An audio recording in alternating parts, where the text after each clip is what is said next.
बहुत बहुत स्वागत है आप सभी का आपके अपने YouTube channel Shukla study point में। मैं सोम शुक्ला आप सभी दोस्तों का हार्दिक स्वागत करता हूं।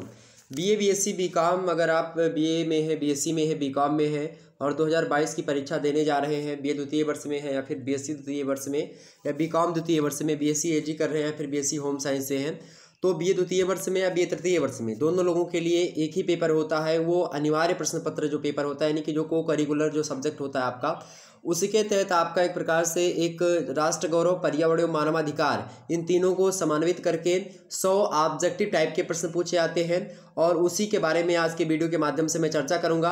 आपको बता दूं कि इससे पहले राष्ट्र गौरव, पर्यावरण, इन दोनों का अलग अलग वीडियो हमने दे दिया है। उसमें एक यानी कि राष्ट्र गौरव के जो इंपॉर्टेंट प्रश्न थे उसके बारे में हमने बता दिया। अच्छा, आपको बता दूं कि राष्ट्र गौरव से जो इसमें आपकी परीक्षा में आएंगे, राष्ट्र गौरव से 40 प्रश्न आपकी परीक्षा में आते हैं, पर्यावरण से 30 प्रश्न आते हैं और मानवाधिकार से भी आपके 30 प्रश्न आते हैं। ओके, तो राष्ट्र गौरव के 40 इंपॉर्टेंट प्रश्नों के लिए हमने एक मॉडल पेपर अलग से सेट किया 2022 का। पर्यावरण के लिए भी हमने मॉडल पेपर सेट किया है, आप लोग प्लेलिस्ट में देख सकते हो, और मानवाधिकार के लिए भी। और जल्द ही आप लोग जो है और भी देख लीजिएगा, और भी जो है चीज़ें 2021 के जो मॉडल पेपर है उनको देख लीजिएगा। उसमें हमने विस्तार से हर एक चीज़ों को बताया है। बहुत सारी वीडियो आपको जो है 2021 और उसके बाद में 20 का, 19 का, इन सभी के जो पेपर्स हुए हैं यूनिवर्सिटीज़ के, उसको सॉल्व ही करवाया गया। तो आप लोग उन सभी को देख करके लाभान्वित हो सकते हैं। आज का वीडियो मेरा मेन मोटिव रहेगा मानवाधिकार को लेकर के, यही बचा हुआ था आपका। तो मानवाधिकार क्या है, इससे रिलेटेड कौन कौन से प्रश्न आपकी परीक्षा में आ सकते हैं उसको बताऊँगा। इस परीक्षा को पास करने के लिए आपको 33% लाने की आवश्यकता है। और आपको बता दूँ कि एक वीडियो इससे पहले हमने बनाई थी अनिवार्य प्रश्न पत्र को लेकर के। उस वीडियो को अगर आप लोगों ने नहीं देखा तो देख लीजिएगा। उसमें अनिवार्य प्रश्न पत्र देने से पहले उस वीडियो को एक बार जरूर देख लीजिएगा, क्योंकि उसमें कुछ महत्वपूर्ण बातें उससे संबंधित हैं। ओके, तो एक प्रकार से ये मॉडल पेपर होगा जो कि सॉल्व करवाने का प्रयास रहेगा। बीए बीएससी बीकॉम सभी छात्रों के लिए बहुत ही महत्वपूर्ण है, 2022 की परीक्षा के लिए बहुत ही ज़्यादा महत्वपूर्ण है। आइए हम समझते हैं कि प्रश्नों के बारे में, आखिरकार आपकी परीक्षा में, एग्जाम्स में कैसे प्रश्न पूछे जा सकते हैं। पहला प्रश्न आपके समक्ष जो है क्या कि संपूर्ण विश्व में मानवाधिकार दिवस के रूप में मनाया जाता है। मानवाधिकार होता है क्या है, मानवों का अधिकार, अर्थात प्रत्येक मानव को समान दृष्टि से देखने के लिए आयोग की स्थापना जो है होती है। और जिनेवा स्विट्जरलैंड में इसका मुख्यालय स्थित है, संयुक्त राष्ट्र संघ मानवाधिकार परिषद का, और ये इसकी स्थापना होती है। और आपको बता दूं कि उसी के तहत ये जो है मानवाधिकार जो है एक प्रकार से उस डेट को, जिस डेट को ये चीज़ें हुई थी या जिस डेट को मानवाधिकार की स्थापना हुई थी, वो डेट थी आपकी 10 दिसंबर। कौन सी डेट थी भाई? 10 दिसंबर। आपको ऑप्शन डी में मिल जाएगा 10 दिसंबर। और समय कब था, किस समय सबसे पहले मानवाधिकार दिवस मनाया गया? तो 1948 ईस्वी में इसकी जो है गठन होता है, इसीलिए जो है 10 दिसंबर को ही मनाया था। 10 दिसंबर 1948 को इसकी स्थापना यानी कि इसका गठन किया था, तो इसीलिए जो है इसी टाइम मनाया जाता है। तो प्रत्येक वर्ष आप देखेंगे 10 दिसंबर को विश्व मानवाधिकार दिवस के रूप में हम लोग मनाते हैं। ओके, अच्छा, ये मानवाधिकार जो होते हैं प्राकृतिक तरीके से, यानी कि जैसे मनुष्य पैदा हुआ तो उसके अधिकार हैं। जैसे मनुष्य अगर पैदा हुआ तो उसके जो है विश्व स्तर पर, यानी कि चाहे वो श्रीलंका का नागरिक हो, चाहे पाकिस्तान का नागरिक हो, चाहे जो है बांग्लादेश का नागरिक हो, चाहे इंडिया का, चाहे अमेरिका का, चाहे इंग्लैंड का हो, किसी भी देश का, चाहे बड़े देश हो चाहे छोटे देश हो, चाहे गरीब देश हो चाहे अमीर देश हो, किसी भी देश का कोई भी जो मनुष्य है, सभी लोग आपस में समान हैं। इसी की दृष्टि से मानवों के प्रति जो अत्याचार होते हैं सरकार के प्रति, जैसे मान लेते हैं कहीं पर कोई अल्पसंख्यक कम्युनिटी निवास करती है, मान लेते हैं पाकिस्तान में हिंदू कम्युनिटी निवास करती है, पाकिस्तान में इस्लामिक चूंकि कंट्री है, अब वो लोग जो है वहाँ के हिंदुओं को अगर ज़्यादा सताएंगे तो उसमें क्या हो जाएगा, मानवों के अधिकार के प्रति जो मानवाधिकार आयोग होते हैं वो एक प्रकार से क्या करते हैं, उनके खिलाफ वहाँ पर जांच कर सकते हैं। ये आप देखेंगे बहुत सारी मूवीज़ में, जब जो है भारत के किसी सैनिक को अगर पकड़ ले या फिर किसी भी मनुष्य को फर्जी पकड़ करके जेल में डाल दिया जाता है, तो उसके तरफ से जो मानवाधिकार आयोग होता है वो जाता है वहाँ पर, पूरा विश्लेषण करता, सर्वे करता। तो ये सब चीज़ें, तो प्रत्येक मनुष्य के अपने अधिकार होते हैं, उन्हीं अधिकार को लेकर के एक जो है 45 धाराओं की एक जो है बनाई गई थी। तो उसी चीज़ के बारे में यहाँ पर आपको पढ़ना है। तो यहाँ पर 10 दिसंबर ये इंपॉर्टेंट है, आपकी परीक्षा में प्रश्न आएगा 10 दिसंबर को। ओके, अगला प्रश्न आपके समक्ष है, मानव अधिकारों की सार्वभौमिक घोषणा में आर्थिक और सामाजिक अधिकारों का उल्लेख किया गया किस अनुच्छेद में? तो अनुच्छेद 22 से 27 के अंतर्गत जो है उल्लेख किया गया है। ऑप्शन नंबर इसका कौन सा करेक्ट होगा? ए करेक्ट होगा। अगला प्रश्न आपकी परीक्षा में आ सकता है कि मानव अधिकार संरक्षण अधिनियम, मानव अधिकार संरक्षण अधिनियम में कुल कितनी धाराएं हैं? तो मानव अधिकार संरक्षण अधिनियम में कुल मिलाकर के बात की है तो वर्तमान में 45 धाराओं के आसपास है। तो आप 45 इसमें दिया नहीं तो आप बी लगा सकते हो इसमें। ओके, अगला प्रश्न आपके समक्ष है जो है कुछ किताबों में आपको 42 मिलेगा, लेकिन 45 आप देखेंगे नेट वगैरह पर तो 45 है और 45 ही सही रहेगा। अगला प्रश्न है मानव अधिकार को कहा जाता है, मानव अधिकार को क्या कहते हैं? तो मूल अधिकार भी हो सकते हैं मानव अधिकार, अंतर्निहित अधिकार भी हो सकते हैं, प्राकृतिक अधिकार भी हो सकते हैं, और उपयुक्त सभी अगर दिया है तो आप उपयुक्त सभी लगाइएगा। अगर उपयुक्त सभी नहीं दिया होता, यहाँ पर कोई और अधिकार दिया होता तो निश्चित तौर पर हम ऑप्शन सी लगाते हैं, यानी प्राकृतिक अधिकार लगाते हैं। ओके, ये बात आप ध्यान रखेंगे। तो मानव अधिकारों को क्या कहा जाता है भाई? अंतर्निहित अधिकार भी है, ये मूल अधिकार भी हैं और प्राकृतिक अधिकार भी हैं। ओके, समझ में आ गई बातें। तो अगला बढ़ते हैं। अगला प्रश्न आपके समक्ष है मानव अधिकार का संबंध किससे है? जन्म से है या वंश से है, लिंग से है या फिर धर्म से है? अर्थात धर्म के हिसाब से मानवाधिकार डिनोट होता है या वंश के हिसाब से या लिंग के हिसाब से? बिल्कुल नहीं, आपका जन्म हुआ बस यही इंपॉर्टेंट है। चाहे किसी भी प्रजाति में हो, किसी भी कास्ट में हो, आप सभी समान हो, ऐसा मानवाधिकार आयोग को मानना, और बिल्कुल यही सत्य है। तो मानवाधिकार का संबंध किससे है भाई? जन्म से होता है। ओके, अगला प्रश्न देखिएगा, आप सभी लोगों के समक्ष आ चुका है कि मानव अधिकार पदावली का प्रयोग सर्वप्रथम किसके द्वारा किया गया था? तो किसके द्वारा किया गया था भाई? रूजवेल्ट महोदय के द्वारा किया गया था। ऑप्शन नंबर बी में दिए हैं रूजवेल्ट।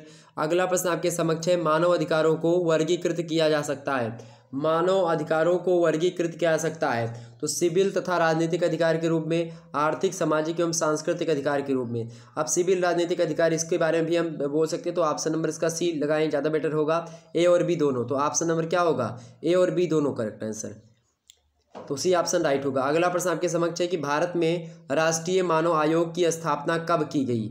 भारत में राष्ट्रीय मानव आयोग की स्थापना कब की गई भाई? तो राष्ट्रीय मानवाधिकार की जो स्थापना की गई थी भारत की, खास करके बात की जाए राष्ट्रीय मानव आयोग की, तो भारत में स्थापना हुई थी आपकी 12 अक्टूबर था 1993, अर्थात यहाँ पर 12 अक्टूबर कहीं दिया पर नहीं है, 27 सितंबर दिया है, तो हो सकता है ये ऑप्शन हो सकता था। लेकिन अगर ये एग्जैक्ट डेटा अगर आपको बताऊं, हालांकि ये ऑप्शन इसके स्थान पर लिख लीजिएगा, थोड़ा सा डाउट गलत हो गया यहाँ पर।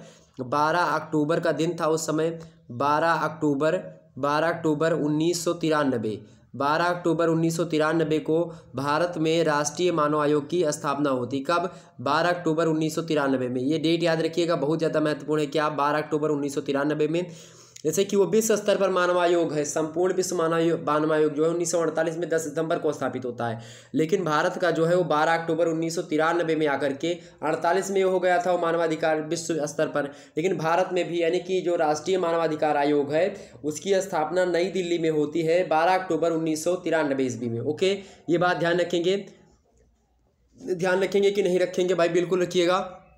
और इसकी बात की जाए तो ये इसमें जो है संयुक्त राष्ट्र मानवाधिकार का जो आयोग मुख्यालय है वो जिनेवा स्विट्जरलैंड में है, और उसमें आप देखेंगे एक अध्यक्ष होता है। संयुक्त राष्ट्र जो मानवाधिकार होता है, अर्थात संयुक्त राष्ट्र का ही एक प्रकार से आप देखेंगे तो उसी से जुड़ा हुआ है, संयुक्त राष्ट्र संघ से ही। तो संयुक्त राष्ट्र मानवाधिकार जो विकास परिषद है या मानवाधिकार परिषद है उसका एक अध्यक्ष होता है, 5 लोग पूर्णकालिक सदस्य होते हैं यानी कि हमेशा, और 4 डीम्ड सदस्य होते हैं। ओके, और इस समय मतलब अध्यक्ष की बात की है तो उनका नाम क्या है? नजहत शमीम खान जो है इनका नाम, गूगल वगैरह पे आप देख सकते हो, एक बार सर्च कर लीजिएगा आप लोग और उसके बारे में थोड़ा सा जान लीजिएगा। ओके, हालांकि हमने आपको बता ही दिया। अब हम राष्ट्रीय मानव आयोग की बात करें अगर भारत की, तो ये इसके प्रथम अध्यक्ष कौन थे भाई? भारत में जो राष्ट्रीय मानव आयोग था, एग्जाम से में आपसे प्रश्न पूछा सकता है कि इसके प्रथम अध्यक्ष कौन थे। एक बार सभी लोग फटाफट से वीडियो को लाइक और शेयर कर दीजिएगा, जितने भी लोग देख रहे हो सभी दोस्तों तक वीडियो को पहुंचा दीजिएगा। आपकी परीक्षा कल है और आप आसानी से इन प्रश्नों को वहाँ पर देखेंगे और निश्चित तौर पर यही प्रश्न आएंगे, आप लोग विश्वास मानिएगा। और एक बार और प्लेलिस्ट की वीडियोज के सारे वीडियोज़ को एक बार जरूर देख लीजिएगा। ओके, आगे देखते हो राष्ट्रीय मानवाधिकार आयोग की स्थापना कब होती भाई? कब होती हमने बता दिया आपको। डेट कौन सी है? डेट है आपकी भाई 12 अक्टूबर 1993। प्रथम अध्यक्ष कौन है इसके? रंगनाथ मिश्रा जी इसके प्रथम अध्यक्ष थे। वो कौन थे? न्यायमूर्ति यानी कि चीफ जस्टिस ऑफ इंडिया जो थे रंगनाथ मिश्रा जी, वो उस समय के प्रथम अध्यक्ष थे। वर्तमान समय की बात की जाए तो अरुण कुमार मिश्रा जी जो है न्यायमूर्ति, ये भी न्यायाधीश हैं। अरुण कुमार मिश्रा जी इसके वर्तमान में अध्यक्ष हैं, यानी कि 2021 को ले अगर वर्तमान में वही अभी तक हैं अरुण कुमार। इनका कार्यकाल जो होता है, राष्ट्रीय मानव आयोग अध्यक्ष जो होते हैं उनका कार्यकाल 3 साल का होता है, और अगर कोई व्यक्ति 70 साल की अवस्था को पार कर जाता है लेकिन 2 साल ही अपने कार्यकाल को व्यतीत कर चुका है तो वो खत्म कर दिया जाएगा। अर्थात 70 साल के ऊपर या फिर 3 साल कार्यकाल जो भी पहले आ जाएगा उसमें हटा दिया जाएगा। ओके, ये बात ध्यान रखेंगे। और अन्य सदस्य भी होते हैं इसमें। अन्य सदस्यों की बात की जाए, अन्य सदस्य में महेश मित्तल कुमार जी हैं इसमें, और डॉक्टर ज्ञानेश्वर मनोहर जी हैं, और इसके अलावा तीसरा जो अन्य सदस्य हैं इसके श्री राजीव जैन जी हैं। तो इस प्रकार से इसके अन्य सदस्य हैं जो है राष्ट्रीय मानवाधिकार आयोग के। ओके, स्थापना होती है इसकी 12 अक्टूबर 1993 अर्थात 1993 ईस्वी में। मुख्यालय जो इसका कहाँ पर है, दिल्ली में अर्थात नई दिल्ली में है। ओके, प्रश्न आपका क्या बन गया भाई कि राष्ट्रीय मानवाधिकार आयोग का मुख्यालय कहाँ पर स्थित है, तो कहाँ पर है, ऑप्शन डी में, दिल्ली में अर्थात नई दिल्ली में इसका मुख्यालय है। अगला प्रश्न आपके समझ 5वां नंबर है कि मानवाधिकार संरक्षण अधिनियम का गठन किस उद्देश्य के लिए किया गया था। तो मानवाधिकार जो संरक्षण अधिनियम का जो गठन किया गया था, मानव अधिकार न्यायालय बनाने के लिए, ऑप्शन ए दिया है। बी में दिया है कि राष्ट्रीय एवं राज्य मानव अधिकार आयोग बनाने के लिए। सी दिया है मानव अधिकारों के अच्छे संरक्षण के लिए। तो ऑप्शन नंबर इसका हालांकि सी ही होना चाहिए, यानी कि मानव अधिकारों के अच्छे संरक्षण के लिए, लेकिन डी में ऑप्शन में अगर वहीं पर आपको दे दिया जाता है कि उपर्युक्त सभी, तो ये भी हम नकार नहीं सकते। मानव अधिकार न्यायालय बनाने के लिए बिल्कुल हो सकता है, तो इसलिए ऑप्शन डी में आपको मिलेगा उपर्युक्त सभी। हमने ऑप्शन क्या बताया, तो मानव अधिकार संरक्षण अधिनियम का गठन जो किया गया था मानव अधिकार न्यायालय बनाने के लिए किया गया था, राष्ट्रीय एवं राष्ट्र मानवाधिकार आयोग बनाने के लिए किया गया था। आप देखेंगे राष्ट्रीय स्तर पर है ही, बाकी राज्य स्तर पर भी मानवाधिकार आयोग है। ओके, तो राज्य मानवाधिकार उसको बनाने के लिए, और साथ ही साथ जो है मानव अधिकारों के अच्छे संरक्षण के लिए, इन सभी के लिए मानवाधिकार आयोग की स्थापना की गई थी। आगे बढ़ते भाई, अगला प्रश्न आपके समक्ष है, संयुक्त राष्ट्र संघ की अधिकृत भाषाएं कौन कौन सी हैं। संयुक्त राष्ट्र संघ की जो आधिकारिक भाषाएं या अधिकृत जो भाषाएं हो कौन कौन सी है, इंपॉर्टेंट है। कौन कौन सी भाषा को तवज्जो ज़्यादा देते हैं, और कौन कौन सी भाषा वहाँ पर है इंपॉर्टेंट, वो कौन कौन सी भाषा है भाई, फटाफट से एक बार बताने का प्रयास करेंगे। ए ऑप्शन दिया अंग्रेजी, फ्रेंच और रूसी। बी दिया है अंग्रेजी, फ्रेंच और जर्मनी और रूसी। सी दिया अंग्रेजी, फ्रेंच, रूसी, चीनी और हिंदी। हिंदी तो है ये नहीं। और डी ऑप्शन आपको दे रहा है, क्या दे रहा है डी ऑप्शन में, डी ऑप्शन आपको दे रहा है भाई कि अंग्रेजी, फ्रेंच, चीनी, रूसी, अरबी और स्पेनी। बिल्कुल ऑप्शन नंबर इसका डी करेक्ट होगा। ठीक है, अगला प्रश्न आपके समक्ष है, मानव अधिकार संरक्षण अधिनियम 1993 में कितने अध्याय हैं। तो मानव अधिकार संरक्षण अधिनियम जो 1993 में आया था, और इसी अधिनियम के तहत भारत में भी आप देखेंगे तो राज्य जो है, मतलब कि भारत में आप देखेंगे तो भारतीय कहीं ना कहीं पे भारत में भी जो है मानवाधिकार परिषद की स्थापना होती है। तो जो मानव अधिकार से संरक्षण को लेकर के एक अधिनियम था, नियम था, उसको पास करवा करके लगभग उसमें कितनी धाराएं थी भाई, तो 45 धाराएं उसमें थी, और 8 अध्याय थे, यानी कि 8 अध्याय में कुल मिलाकर के 45 धाराएं इसमें विभक्त हैं। किसमें, मानवाधिकार आयोग संरक्षण अधिनियम जो था 1993 का। अगला प्रश्न आपके समक्ष है कि संयुक्त राष्ट्र मानवाधिकार उच्चायुक्त ने हॉटलाइन की स्थापना कब की थी। तो हॉटलाइन की स्थापना कब की थी भाई, 1994 ईस्वी में उसने करी थी। ओके, अगला प्रश्न आपके समक्ष है, संयुक्त राष्ट्र संघ मानवाधिकार संरक्षण के लिए कौन सा कार्य नहीं करता है। क्या संयुक्त राष्ट्र संघ जो है मानवाधिकार संरक्षण के लिए कौन सा कार्य इनमें से नहीं करेगा। ए ऑप्शन दिया है आपको कि मानव अधिकार विधि का संहिताकरण, या बी ऑप्शन दिया है मानव अधिकार का अनुश्रवण करना, सी ऑप्शन दिया है मानव अधिकार के उल्लंघन एवं सूचनाओं का संकलन न करना। ये करता है भाई, मानव अधिकार के उल्लंघन पर सूचनाओं का संकलन करता है मानव अधिकार संरक्षण के तहत। यही ऑप्शन आपका सी वाला हो जाएगा करेक्ट, यानी कि इसमें लिखा है कि नहीं करता, तो यही ऑप्शन क्या हो जाएगा, इसका सही हो जाएगा। ओके, डी ऑप्शन भी इसका मानव अधिकार क्रियाकलापों का समन्वय ये सब करता है। ओके, ये ध्यान रखेंगे। अगला प्रश्न आपके समक्ष है, मानव अधिकार की अवधारणा का मूल आधार क्या है। मानव अधिकार की अवधारणा का मूल आधार क्या है भाई, तो बिल्कुल मूल अधिकार कौन है, मानव के पर ही ये होता है, वायु या जल या प्रकृति पर नहीं। प्राकृतिक अधिकार तो है ये, लेकिन ये मानव के लिए होता है मानव अधिकार। तो मानव अधिकार की जो अवधारणा है इसका मूल आधार कौन है, मानव ही है, मनुष्य है। अगला प्रश्न आपसे पूछा सकता है एग्जाम्स में कि संयुक्त राष्ट्र मानवाधिकार उच्चायुक्त पद का सृजन कब हुआ। संयुक्त राष्ट्र मानवाधिकार उच्चायुक्त पद का सृजन कब हुआ था भाई, तो 1994 यानी 1994 ईस्वी में हुआ था। अगला प्रश्न आपके समक्ष है, मैग्ना कार्टा अथवा महाधिकार पद मानवाधिकार का रूप किस देश से संबंधित है। तो आपको बता दूं कि 1215 ईस्वी में इंग्लैंड में क्या होता है, जो राजा होते हैं उनके खिलाफ राजा से कहा जाता है कि कुछ मेरे मौलिक अधिकार होंगे, जनता कहती है कि मौलिक अधिकार होंगे, उसको लेकर के एक जो है मसौदा या फिर एक जो है वो प्रारूप तरीके से तैयार किया गया और उसी जो खाका था वो पत्र था उसी को मैग्ना कार्टा के नाम से जाना गया। तो ये इंग्लैंड से संबंधित था। ऑप्शन नंबर इसका सी करेक्ट होगा। और कहीं ना कहीं पे आप देखेंगे तो मूल अधिकार हर देश में मौलिक अधिकार होते हैं। भारत देश की बात की जाए तो अमेरिका के संविधान से भारत में मूल अधिकारों के लिया गया है। मूल कर्तव्यों को रूस के संविधान से लिया गया है।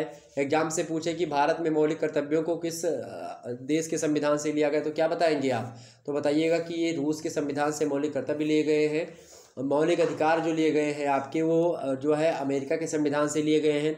नीति निर्देशक तत्व अर्थात directive principles of state policies जो है वो आयरलैंड के संविधान से हमारे भारतीय संविधान में ग्रहण की गई चीज़ें हैं। ओके, तो अनुच्छेद आप देखेंगे अनुच्छेद 12 से लेकर के 35 तक भारतीय संविधान में मौलिक अधिकार के बारे में बताया गया है। 6 मौलिक अधिकारों की संख्या कुल मिलाकर के है।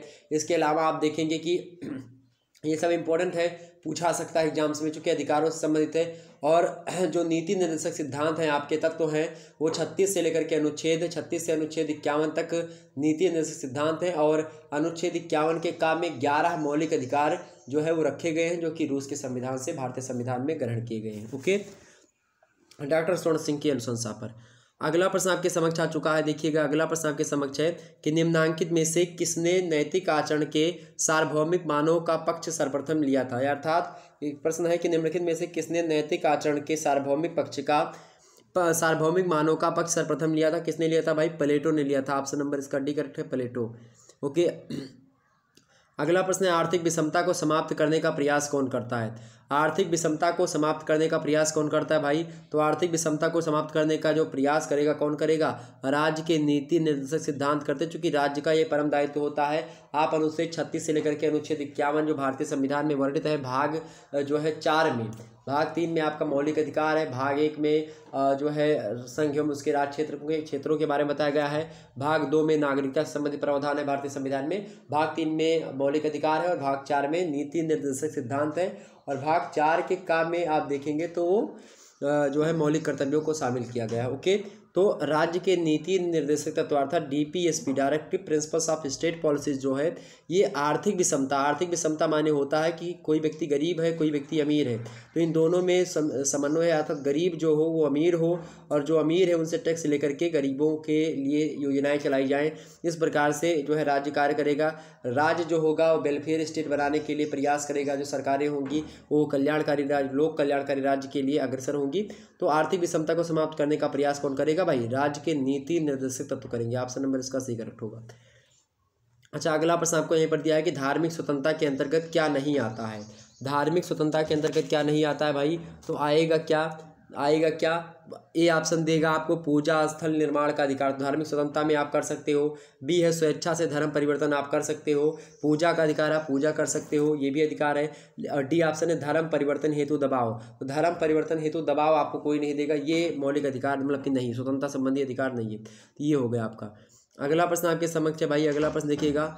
अगला प्रश्न आपके समक्ष आ चुका है कि संयुक्त राष्ट्र संघ द्वारा मानवाधिकार की सार्वभौमिक घोषणा की गई थी। संयुक्त राष्ट्र आपसे क्या करें कि संयुक्त राष्ट्र संघ द्वारा, संयुक्त राष्ट्र यानी यूएनओ जो है, यूनाइटेड जो एक प्रकार से जो संघ है यूएनओ, उसके द्वारा बोल रहा है कि संयुक्त राष्ट्र संघ द्वारा मानवाधिकार की सार्वभौमिक घोषणा की गई थी। कब की गई थी भाई? सभी को पता होगा 10 दिसंबर 1948 को की गई थी और इसीलिए 10 दिसंबर को हम मानवाधिकार जो है दिवस के रूप में मनाते हैं। तो ऑप्शन नंबर इसका क्या करेक्ट होगा? ए करेक्ट होगा।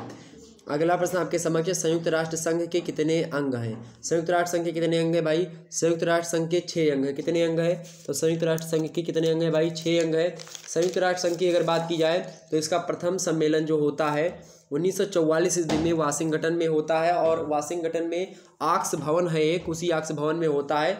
2 महीने तक ये जो है सम्मेलन चलता रहा। इसके तदुपरांत हुआ क्या कि निर्णय निकला, तो उसके बाद में निर्णय निकलने के बाद में 24 अक्टूबर का दिन था। 24 अक्टूबर को 1945 ईस्वी का समय काल है।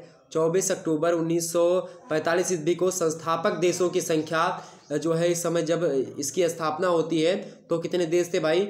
24 अक्टूबर की दिन था, 1945 ईस्वी का समय था। उस समय 51 देश मिलकर के 51 देशों के हस्ताक्षर होते हैं उस पत्र पर। और क्या होता है? ये जो है सम्मेलन यानी कि जो 24 अक्टूबर था उसी दिन इसकी स्थापना हो जाती है, किसकी, संयुक्त राष्ट्र संघ की। ओके, बात की जाए जो है फ्रैंकलिन डी रूजवेल्ट ने इसका नाम दिया था। संयुक्त राष्ट्र संघ का नाम किसने दिया था, पूछा जाए प्रश्न, तो फ्रैंकलिन डी रूजवेल्ट महोदय ने दिया था। इसके प्रधान मुख्यालय की बात की जाए तो प्रधान मुख्यालय न्यूयॉर्क में स्थित है। ओके, वर्तमान की अगर सदस्य संख्या की बात की जाए तो वर्तमान में इसकी सदस्य संख्या कितनी है, 193 अर्थात 193 सदस्य संख्या है। अभी हाल ही में कुछ देश शामिल हुए इनमें, जैसे कि 2002 ईस्वी में बात की जाए तो स्विट्जरलैंड इसका 190वां सदस्य बना है, और जो है पूर्वी तिमोर जो है ये 191वां सदस्य बना है, 191वां यानी 91वां, तो 191वां संविधान मतलब कि 191वां देश कौन है, पूर्वी तिमोर है। 2006 की बात है, 2006 में एक देश और आता है इसमें शामिल होता है, मोंटेनीग्रो, तो मोंटेनीग्रो 192वां जो है देश इसमें शामिल हुआ।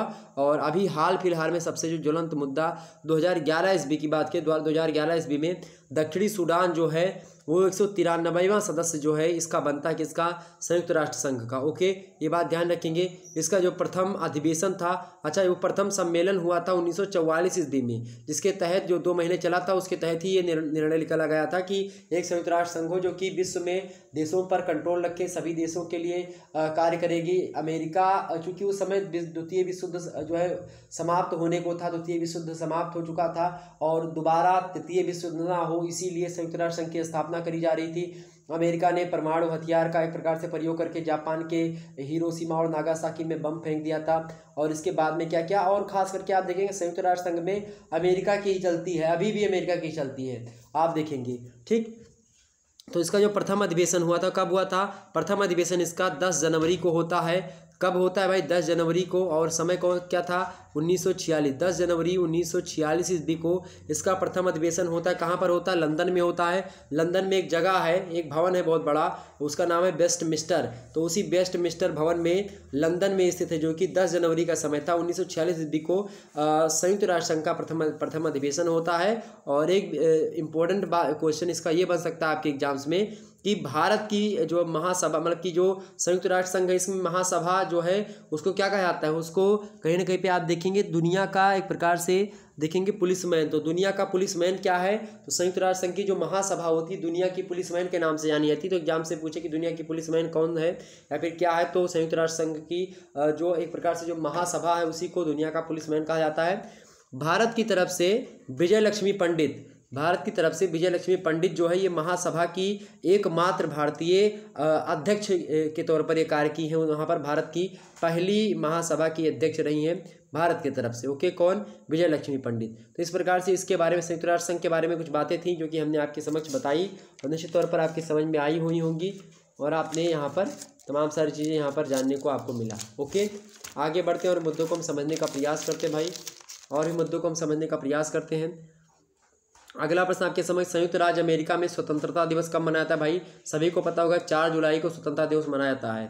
ओके, अपने यहाँ पर 26 जनवरी को गणतंत्रता दिवस मनाया जाता है, संविधान लागू होता है 26 जनवरी को, और अपने यहाँ 15 अगस्त को स्वतंत्रता दिवस मनाया जाता है। ठीक है, 15 अगस्त 1947, 26 जनवरी 1950 को पूर्ण रूप से संविधान लागू हुआ था।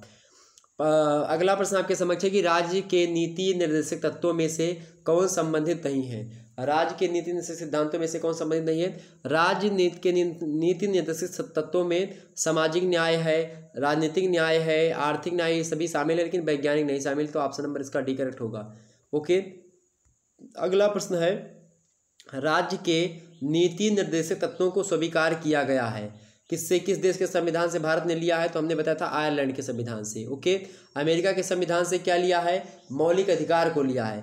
ब्रिटेन के संविधान से क्या लिया है भाई, ब्रिटेन के संविधान से भारत के संविधान ने बहुत सारी चीज़ों को लिया है। ब्रिटेन के लोगों ने ही 1935 का अधिनियम बनाया था, भारत शासन अधिनियम 1935, और भारत शासन अधिनियम 1935 जो था वो हूबहू लगभग 100 से अधिक अनुच्छेदों को वहीं से उठा लिया गया, भारतीय संविधान में रख दिया गया है, आप देखेंगे। ओके, तो ये ब्रिटेन के संविधान से बात की जाए तो लगभग आप जो द्विसदनीय प्रणाली आप देखते हैं कि लोकसभा एक राज्यसभा होती है, ये ब्रिटेन के संविधान की ही देन है, वहीं से हम लोग। ठीक, तो इसका करेक्ट आंसर क्या होगा भाई, तो राज्य के नीति निर्देशक तत्वों को स्वीकार किया गया आयरलैंड के संविधान से, ऑप्शन नंबर इसका सी करेक्ट होगा।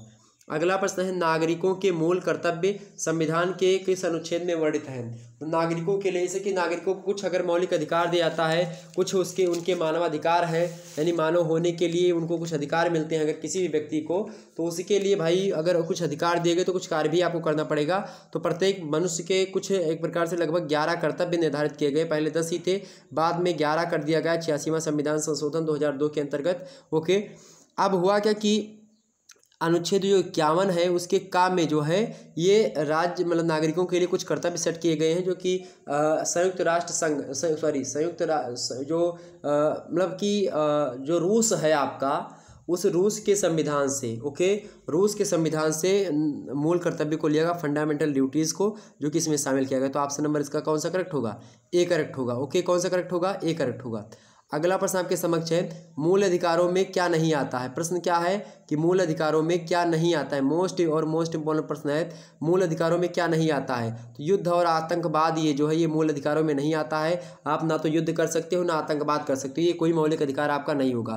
तो पहले करेक्ट आंसर हो जाएगा इसका, युद्ध और आतंकवाद कोई मौलिक अधिकार नहीं होते हैं। समानता का आपको अधिकार है, सभी व्यक्ति समान है। अनुच्छेद 14 जो है 14 से 18 तक आप देखेंगे समानता का अधिकार।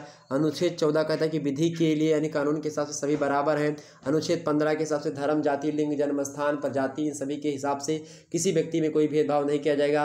अनुच्छेद 16 में आप देखेंगे तो आपको नौकरी वगैरह में कोई जो है प्रकार से सभी को बराबर दृष्टि से देखा जाएगा, यानी कि लोक नियोजन के विषय में अवसर की मतलब की समानता। लेकिन इसमें अपवाद क्या है, आरक्षण जो मिल रहा है ये अपवाद इसमें रखा गया है। 17वां में 17 अनुच्छेद 17 कहता है कि जो है अस्पृश्यता का अंतर था, जो अनटचबिलिटी थी यानी कि छुआछूत जिसको कहते हैं कि हाँ इनके हाथ का पानी नहीं पिएंगे, इनके यहाँ पर भोजन नहीं करेंगे, इस चीज़ों को अंत कर दिया गया, खत्म कर दिया गया। अनुच्छेद 18 जो उपाधियों का, यानी आप कोई राजाधिराज, महाराज ये सब नहीं लगा सकता है। तो उपाधियाँ जो राज्य सरकार के द्वारा, केंद्र सरकार के द्वारा दी जाती हैं उसी को आप ग्रहण कर सकते हैं, बाकी अपनी तरफ से उपाधि नहीं लगा सकते हैं। अगला है आपका शोषण के विरुद्ध अधिकार। शोषण के विरुद्ध अधिकार भी है, यानी कि आप जो बालाश्रम वगैरह, बच्चों का शोषण या फिर किसी भी व्यक्ति का शोषण आप नहीं कर सकते हो। और सांस्कृतिक एवं शिक्षा, ये सब अधिकार हैं। ओके, तो ये सब आपके अधिकार हैं, मौलिक अधिकारों में आते हैं। जबकि युद्ध और आतंकवाद कोई मौलिक अधिकार नहीं, ये करोगे तो आपको जेल होगी, सजा भी होगी, मृत्युदंड तक मिल सकता है। अगला प्रश्न आपके समक्ष संयुक्त राष्ट्र संघ के चार्टर में निम्नलिखित अधिकारों का विशेष रूप से उल्लेख है। तो मानवाधिकार का उल्लेख है, ऑप्शन नंबर इसका ए करेक्ट होगा। अगला प्रश्न देखिएगा आपके लिए, निम्नलिखित में से संविधान को पारस्परिक सहयोग नहीं देता है। निम्नलिखित में से संविधान को पारस्परिक सहयोग नहीं देता है, कौन नहीं देता भाई? मूल अधिकार, राज्य की नीति निश्चित तत्व, या फिर मानवाधिकार या धार्मिक दार्शनिक अधिकार। तो ऑप्शन नंबर इसका क्या होगा? डी, धार्मिक दार्शनिक अधिकार। अगला प्रश्न आपके समक्ष है संयुक्त राष्ट्र चार्टर के अधीन किस अनुच्छेद में मानव अधिकारों के संबंध में प्रावधान किया गया है। तो किसमें किया गया भाई, किसमें किया गया है? तो अनुच्छेद 62, 68 और 76, ऑप्शन नंबर इसका सी करेक्ट होगा।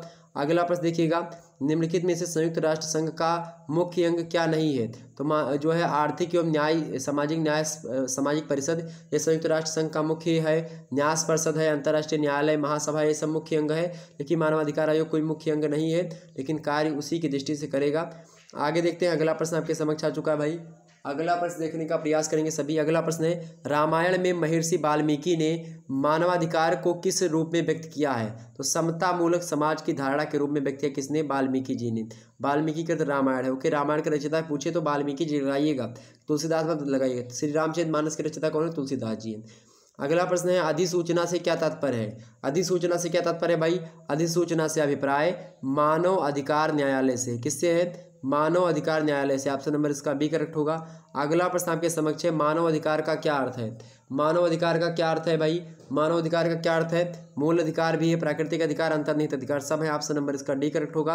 अगला प्रश्न है, मानव अधिकार का संबंध किससे है। तो मानव अधिकार का संबंध किससे भाई? जन्म से ही है। ऑप्शन नंबर इसका ए करेक्ट होगा। अगला प्रश्न आपके समक्ष है, विश्व मानवाधिकार आयोग के सदस्यों का निर्वाचन किसके द्वारा किया जाता है।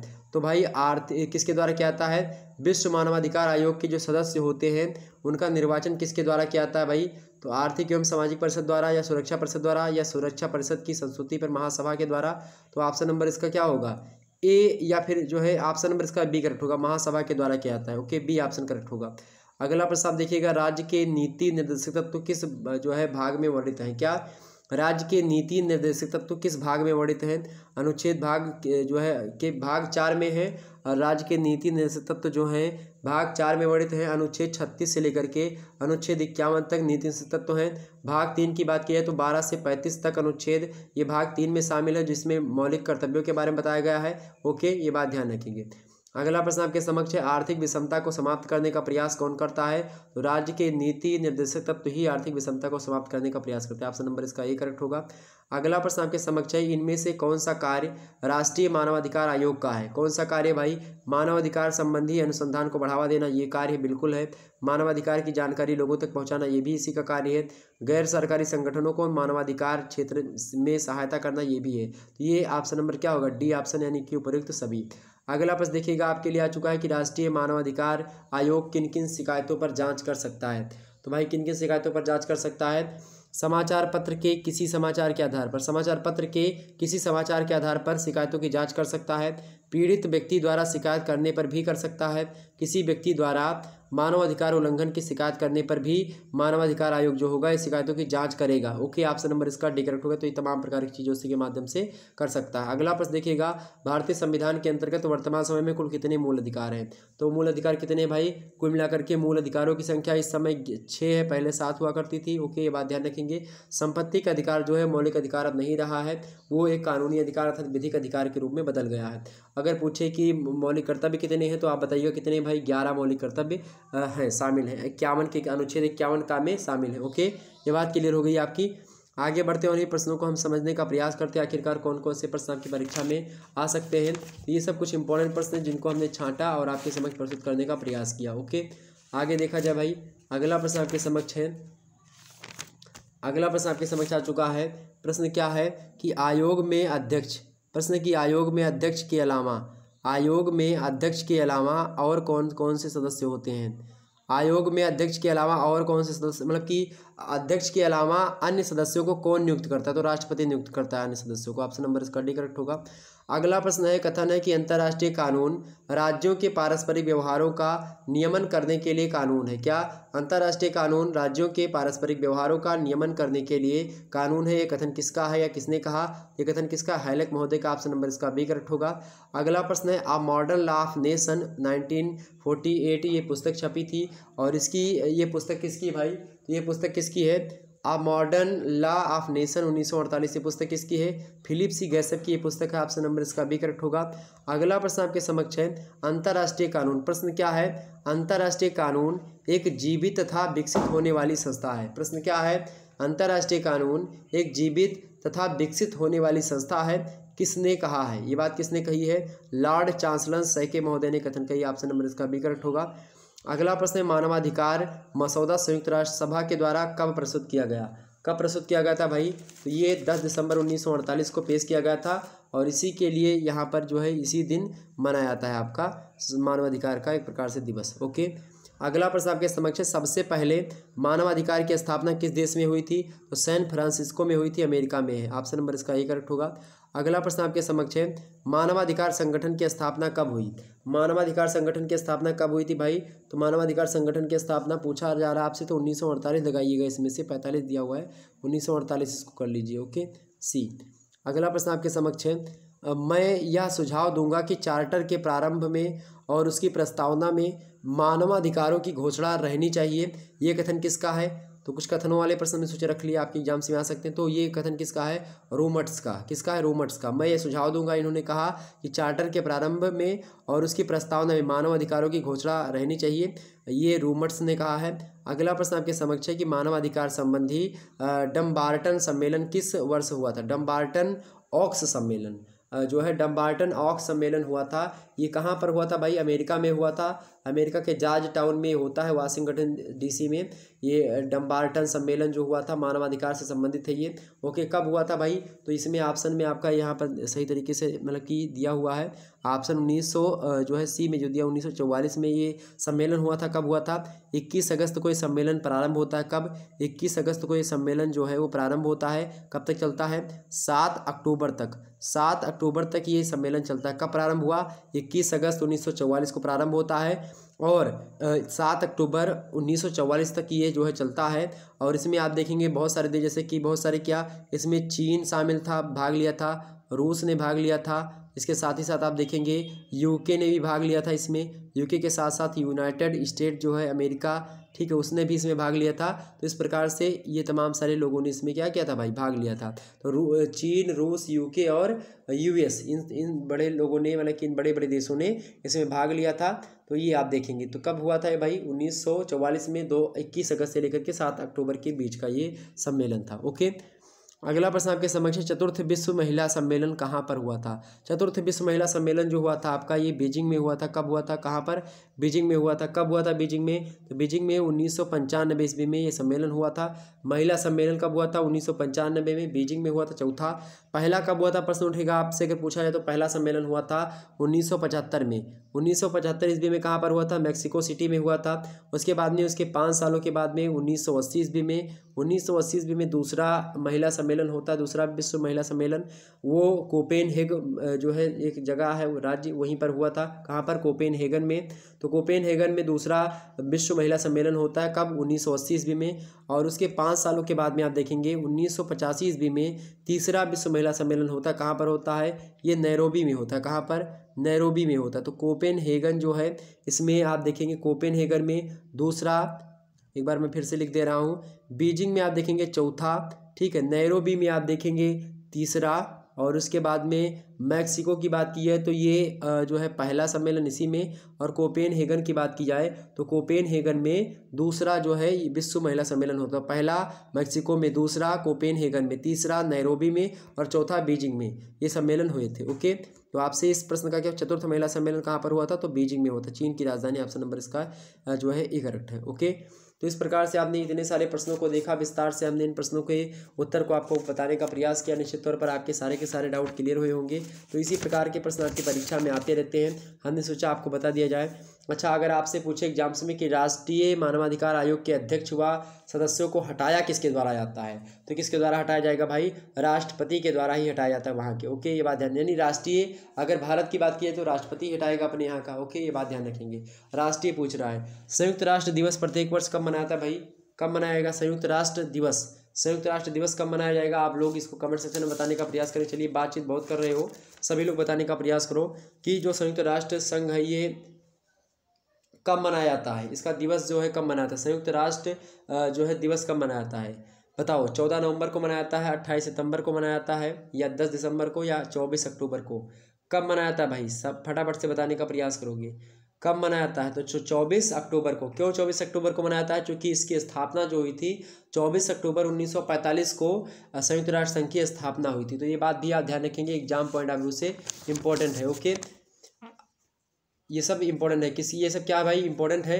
ओके, ये बात ध्यान रखेंगे आप। ओके, चलिए और आगे अगर बोले तो और कुछ भी बता दिया जाए आपको।